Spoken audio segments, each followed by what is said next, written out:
Hi guys, today is day 44 of round 2.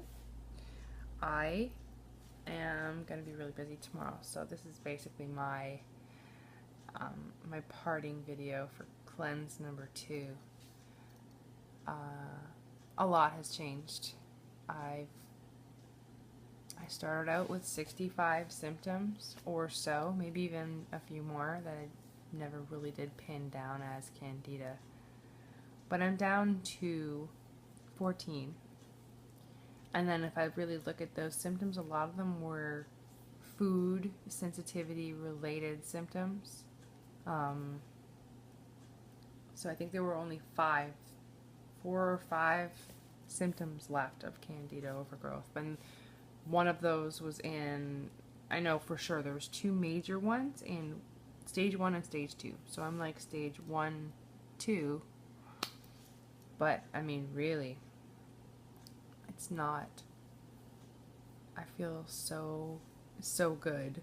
And the weirdest things are starting to happen. Like, I know that last bottle that I take, well, there's 2 bottles coming, but that 4th bottle is for maintenance because I do have poor eating habits.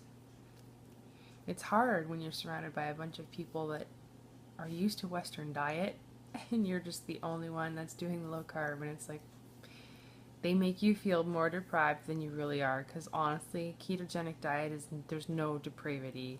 It just feels that way sometimes when you see people easily going to the grocery store and buying their desserts instead of having to make them. It's the only thing that's really the big thing. You have to actually make your own sweets. But anyways, that 3rd cleanse that I'm going to do is going to get the rest of it out, and I know it's going to be super uplifting. Like, I know my brain fog lifted. I don't remember that day exactly. I don't remember the moment exactly. I just know that my brain is a lot clearer. If I don't eat, though, it's kind of like I have like full-on stage 4 all over again. So I know it's a blood and a liver thing. I definitely needed to keep up with those because my blood is lacking, so therefore it's not supporting my liver. And the milk thistle, I can take as much of it as I want. If the blood isn't full of good minerals, then it's not going to do a whole lot for my liver. So I have to restock on some of those liquid minerals soon because I'm almost finished that big huge bottle. Yeah, I'm stoked. Honestly, I'm so glad that I did this cleanse. And if you ever feel afraid to do CCWS, do not. Fear not. The symptoms of Candida were taking my life from me. I'm getting my life back. My die-off symptoms were so minimal. I know everybody is different, but I mean, it was nothing that the charcoal couldn't handle. The activated, like the Zeoco handled it. Yeah, okay, sometimes I had to wait an extra hour. It's like, oh, okay, I'm starting to feel crappy. I took my CCWS at this time. I have to wait another however many minutes to take a charcoal, but I would take 2 sometimes if I felt really nasty, and it would just like within 20 minutes it was like, oh, okay, I'm going for a walk, I feel great. It didn't matter if it was nausea or a headache or heartburn or indigestion or achy body parts even. Like, it wasn't necessarily the best painkiller, but I mean, it dulled it enough that I could do things. Do not let the die-off scare you. It is really not that bad. It is really not that bad. This healing process has been wonderful. So my advice, if you want it, is going to start now. While taking CCWS, definitely support your liver. Definitely go in and get your blood looked at, like live microscope nutritionist. I'm I think a certified nutritional microscopist. Go see one of them. they'll tell you exactly what you need to do. They'll tell you how much candida you have, and you'll kind of have a vague idea of how much CCWS you're going to need to get better. I went and did the food sensitivity as well because I knew a lot of my food sensitivities, but not all of them. And then really, really sitting back and thinking about it, it's like, okay, I just intuitively avoid these foods anyways. Not that they necessarily make me feel crappy, I just, something doesn't sit right in my body with them. So the resonance, I don't know what it is, but it could just be as simple as that. Colon cleansing, enemas, moving your bowels, very important. I don't know if I just got lucky in the order in which I did all these things, but my first cleanse, I did the colon cleanse, and I did 3 of them, a week apart for each, and I shed quite a bit of candida that way, so it made my die-off symptoms really, really, really minimal.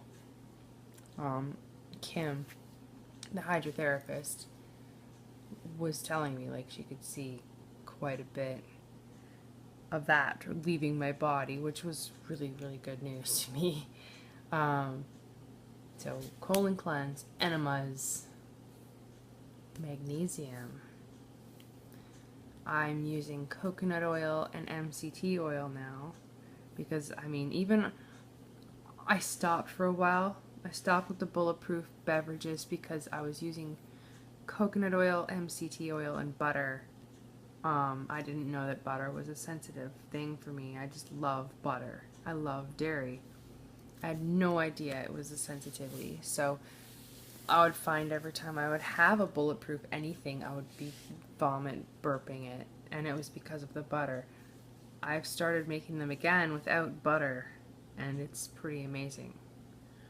Like, it's, my bowels move every morning, and it's just 1 teaspoon of MCT oil and 1 teaspoon of coconut oil. I'm not even using nearly as much, and it's still doing what it needs to do, so that's awesome. Yeah, just definitely support your liver, definitely keep up with your probiotics.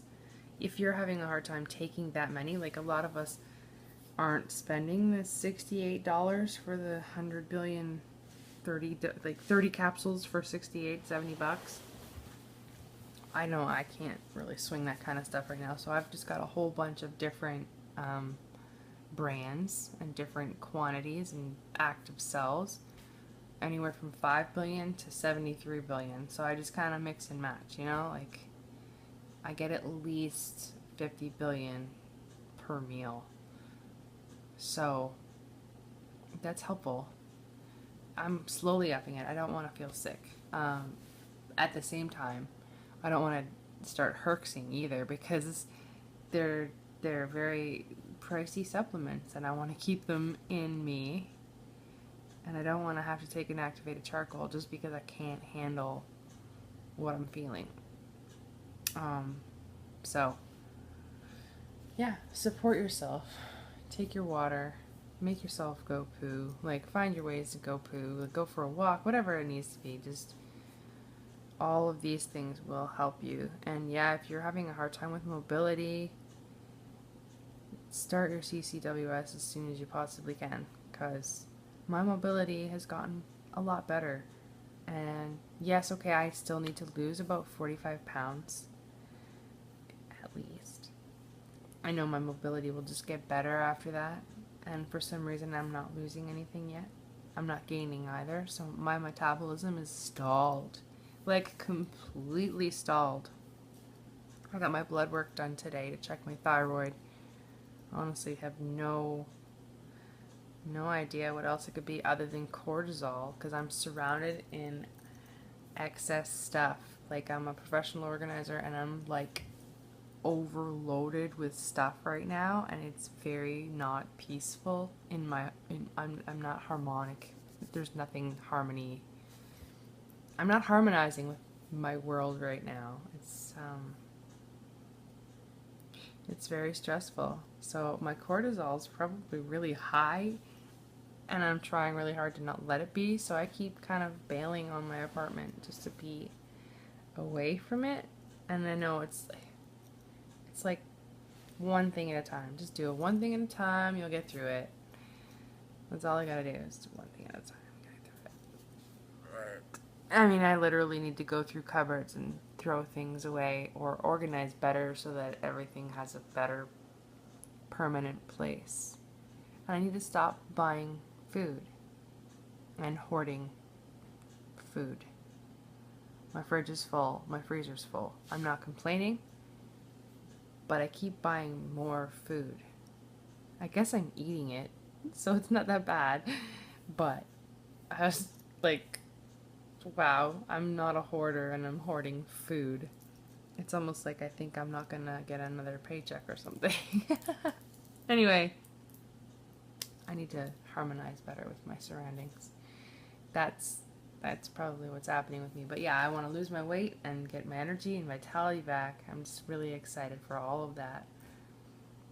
I'm excited for everybody else too, because I'm so close to healed. I can almost, like, I can feel it, I can taste it, I can touch it. It's like within reach. And that was not something I ever imagined would be possible before CCWS. Like the thought of taking some things, like some antifungals that are basically just antibiotics, knowing that the antibiotics are what got me here in the first place, seemed kind of like an oxymoron. Or things like, you hear like pure turpentine gum. That sounded scary too, because the only thing I've ever used turpentine for is to clean the oil paint off my brushes. You don't eat it. That's bad. I'm just like hearing all these crazy things that people are desperate enough to try to get rid of Candida, and it's like, oh my gosh, please tell me I don't have to do that, please, because I can't swallow pills. How am I supposed to take some of this stuff? Like, I don't know what I'm gonna do. And then Lufenuron, it's like, it's a godsend. It's a godsend. I'm so flippin' grateful that my sister and Kyle led me down this path. So I'm going to stop this video now because YouTube only lets you upload 15 minutes and I can talk. So if you're questioning your ability to handle die-off, you're strong. You are going to handle it like a champ, because it's nothing compared to the pain and discomfort of actually having Candida. It's literally like a quarter of the annoying issues that come with being bombarded with this fungus in your body. So that is that. I'm stopping. Have a great cleanse. Have a great week and weekend and all the things. Just don't not take this because you're afraid of die-off, because it's literally nothing. Peace out, everybody. I love you. Thank you so much for watching, and just definitely take care of yourself. Okay, bye.